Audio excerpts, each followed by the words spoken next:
Good morning बच्चों। हम पढ़ रहे हैं ईवीएस में चैप्टर नंबर 15 जिसका नाम है टाइम्स ऑफ एमरजेंसीज।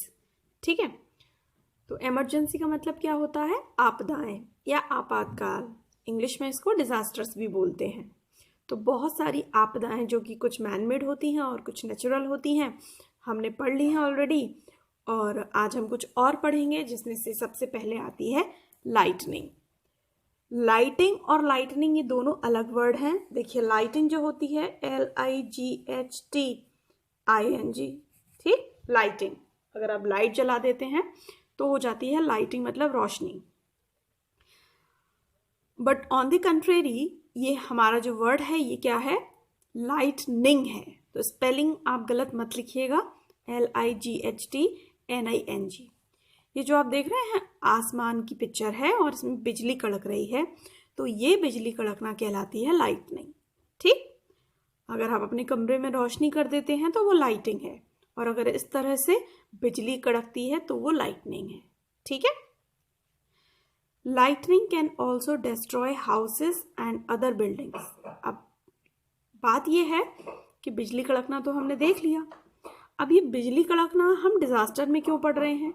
क्या ये एक डिजास्टर है? Actually it is. क्यों?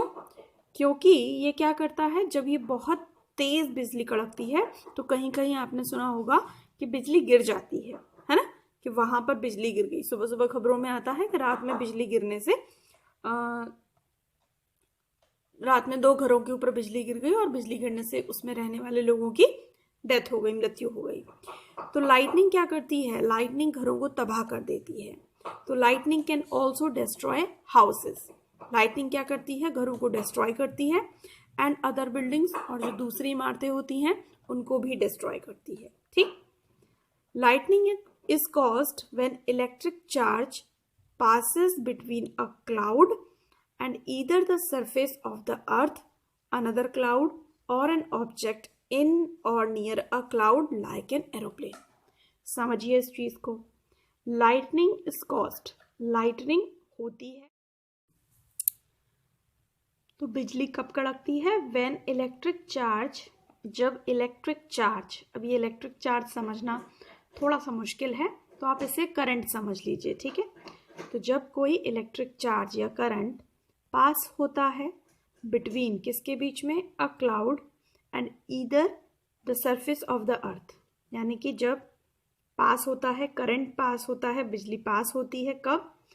किसके बीच में? एक बादल या और सरफेस ऑफ द अर्थ, यानी कि अर्थ के सरफेस के बीच में। यानी कि बादल और अर्थ के सरफेस के बीच में चार्ज पास होता है। अनदर क्लाउड, या एक बादल से दूसरे बादल के बीच में पास होता है।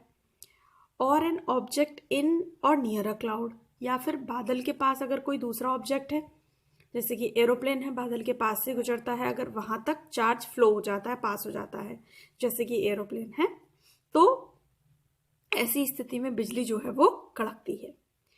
It is most commonly associated with thunder storms and snow storms. तो आमतौर पर, कॉमनली मतलब आमतौर पर, ये एसोसिएट रहती है। एसोसिएट मतलब जुड़ी रहती है, किससे? थंडर स्टॉर्म से। थंडर स्टॉर्म का मतलब जब थंडर भी आए, आंधी भी आए, तूफान भी आए। एंड स्नो स्टॉर्म्स का मतलब जब आंधी आए और कैसी? स्नो वाली, यानी कि बर्फीली हवाएं चले, बर्फीली आंधियां चले। तो बिजली कड़कती है कब? जब आंधी तूफान आते हैं, आंधी तूफान के साथ बिजली कड़कती है, या जब बर्फीली हवाएं चलती हैं, बर्फबाजी हो, बर्फ गिरती है, तब उसके साथ भी बिजली कड़कती है। ठीक है, अभी आपको पूरी तरह से समझ में नहीं आया होगा बिजली क्यों कड़कती है, क्योंकि अभी आप साइंस नहीं पढ़ते हो तो आपको इलेक्ट्रिक चार्ज वगैरह के बारे में ज़्यादा कुछ पता नहीं है। बट ये छोड़कर आप ये समझ सकते हैं कि हाँ, आकाश में बिजली कड़कती है और हमारा काफ़ी कुछ नुकसान भी करती है। ठीक है, आगे देखिए। The sharp rambling sound accompanied by lightning is called thunder. Thunder क्या होता है? देखिए, थंडर का मतलब होता है गड़गड़ाना। ठीक, द शार्प रंबलिंग, रंबल का मतलब भी गड़गड़ाना होता है, ये एक वर्ब है। तो बहुत तेज, शार्प मतलब बहुत तेज, बहुत पैनी गड़गड़ाहट की आवाज, अकम्पनीड बाय लाइटनिंग, और उसके साथ साथ क्या होना? बिजली का कड़कना। यानी कि आवाज़ होना और साथ में बिजली का चमकना, इसको हम कहते हैं थंडर। तो थंडर इंग्लिश का वर्ड है। थंडर का प्रॉपर मीनिंग क्या है कि जब बिजली दिखे और जब कड़के यानी कि गड़गड़ाहट की आवाज़ भी हो तो उसे थंडर कहते हैं। It is caused by rapidly expanding gases along the channel of a lightning discharge। अब ये लाइन समझाना थोड़ा सा मुश्किल है आप लोगों को। It is caused by rapidly expanding gases. Rapidly मतलब तेजी से, एक्सपेंडिंग गैसेस मतलब तेजी से फैलती हुई गैसें। अलोंग द चैनल, अब गैसें कहाँ फैल रही हैं? किनारे किनारे फैल रही हैं, रास्ते पर फैल रही हैं। कौन से चैनल पर? चैनल मीन्स रास्ता।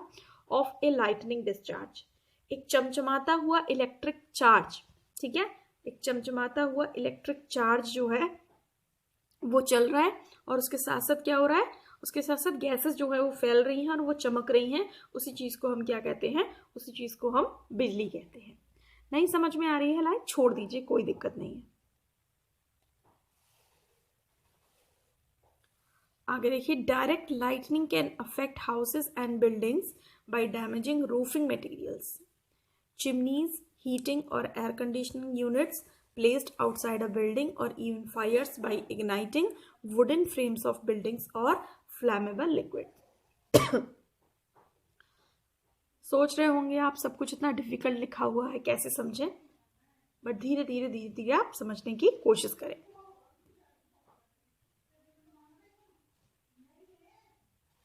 डायरेक्ट लाइटनिंग यानी कि जब डायरेक्ट लाइटनिंग हो जाए, यानी कि जब सीधे, तो जब बिजली कड़कती है, जब बिजली गिरती है तो वो क्या करती है? हाउसेस को, घरों को और इमारतों को डैमेज कर देती है। और बेसिकली किस चीज़ को डैमेज करती है? रूफिंग मटेरियल्स, यानी कि जो हमारी छत होती है, छत जिस चीज़ की भी बनी हुई है उसको नुकसान पहुंचता है। चिमनियाँ जो लगी होती हैं फैक्ट्री में, जहाँ से काला काला धुआं निकलता है, उसको नुकसान पहुंचता है। हीटिंग और एयर कंडीशनिंग यूनिट्स होती हैं, ठीक है, जो बाहर लगे होते हैं एसी के आउटडोर, उनको नुकसान पहुंचता है। प्लेस्ड आउटसाइड अ बिल्डिंग, यानी कि बिल्डिंग के जो बाहर लगे होते हैं। और इवन फायर्स, और कभी कभी तो क्या लगती है? आग भी लग जाती है by igniting wooden frames of building, क्योंकि बिल्डिंग में जो वुडन फ्रेम्स होते हैं यानी कि जो लकड़ी के फ्रेम होते हैं वो इग्नाइट हो जाते हैं, वो जल जाते हैं और जिसकी वजह से आग भी लग जाती है। और फ्लैमेबल लिक्विड्स, या कभी कभी बिजली कहाँ गिरती है?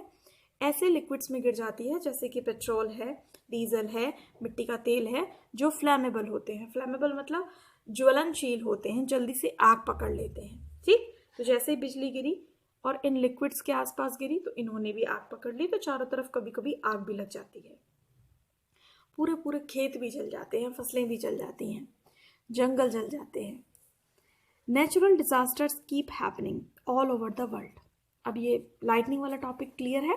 आगे देखिए कि जो नेचुरल डिजास्टर हैं यानी कि जो प्राकृतिक आपदाएं हैं, कीप हैपनिंग, होती रहती हैं ऑल ओवर द वर्ल्ड, पूरे दुनिया में होती रहती हैं। Most natural calamities can not be predicted.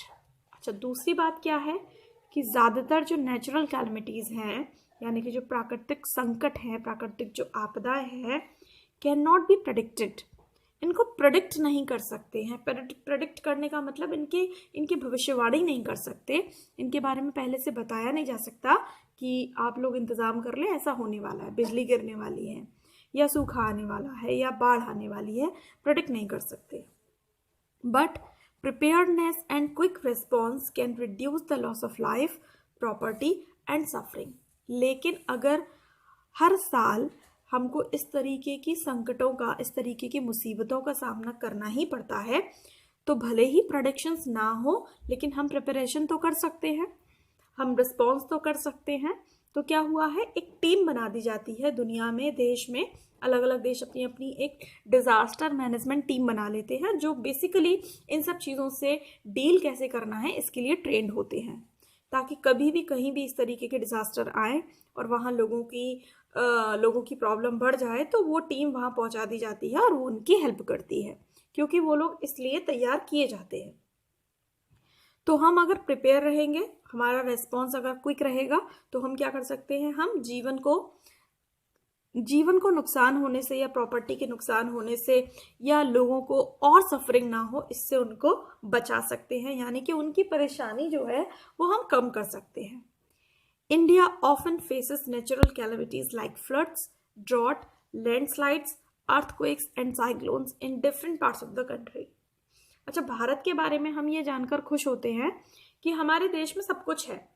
हमारे देश में रेगिस्तान भी है, हमारे देश में पहाड़ भी हैं, मैदान भी है, कोस्टल एरियाज भी हैं, ठीक है, जंगल भी बहुत है, सब कुछ है।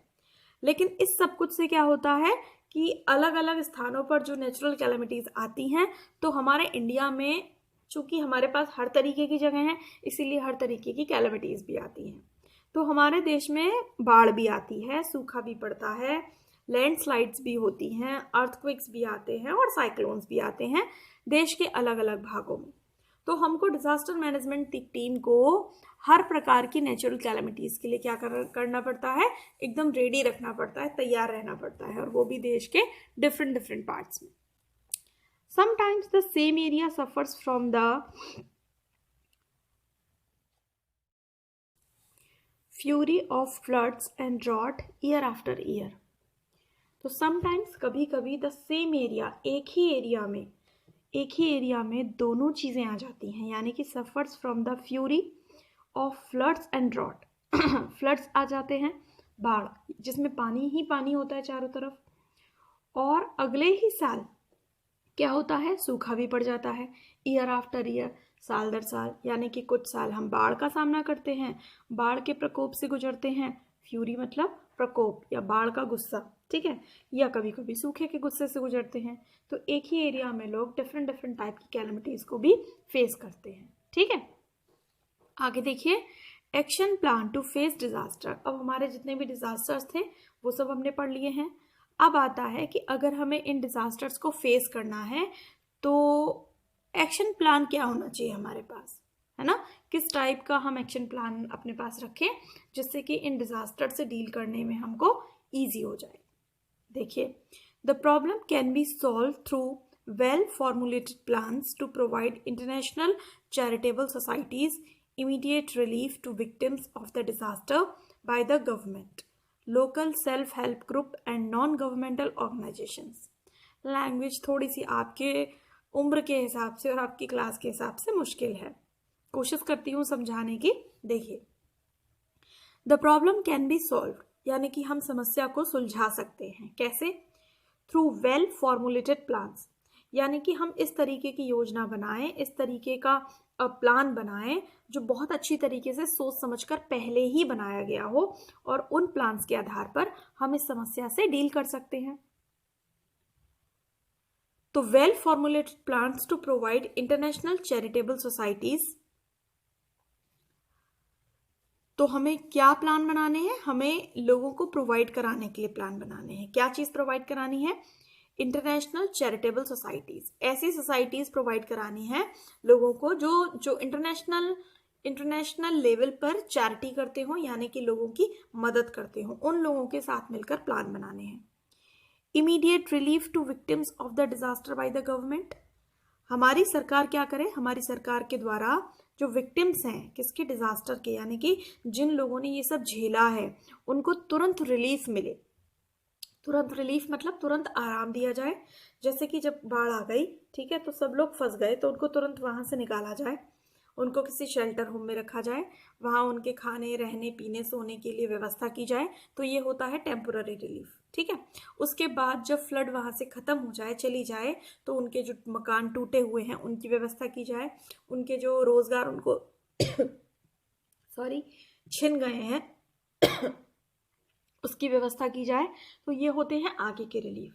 तो ये सारी चीज़ें हमारे पास, इन सब चीज़ों का एक पूरा अच्छे से प्लान होना चाहिए कि जब किसी डिजास्टर से लोग गुजरते हैं तो कौन कौन सी चीज़ों की उन्हें ज़रूरत पड़ती है। लोकल सेल्फ हेल्प ग्रुप, सरकार तो मदद अपनी तरफ से करती ही है, साथ में लोकल यानी कि स्थानीय लेवल पर जहाँ चीज़ें आई हैं, जहाँ डिजास्टर्स हुए हैं, वहाँ सेल्फ हेल्प ग्रुप बने हों, यानी कि अपनी सहायता स्वयं करने वाले ग्रुप लोग बना लेते हैं। बहुत सारी सोसाइटी बना लेते हैं मदद करने के लिए, इस तरीके की सोसाइटी आगे आए और उनकी हेल्प करें।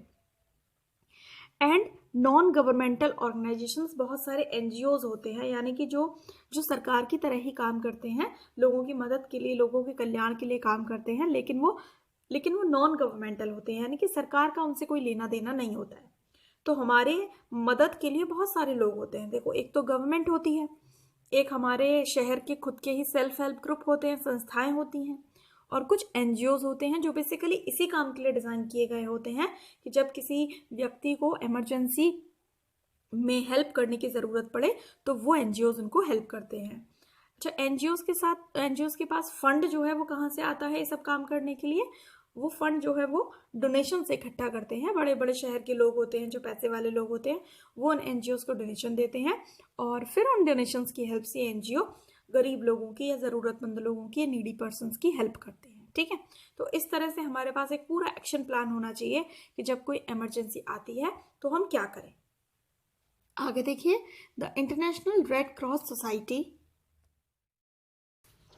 also provides necessary help and support in such emergencies in any part of the world.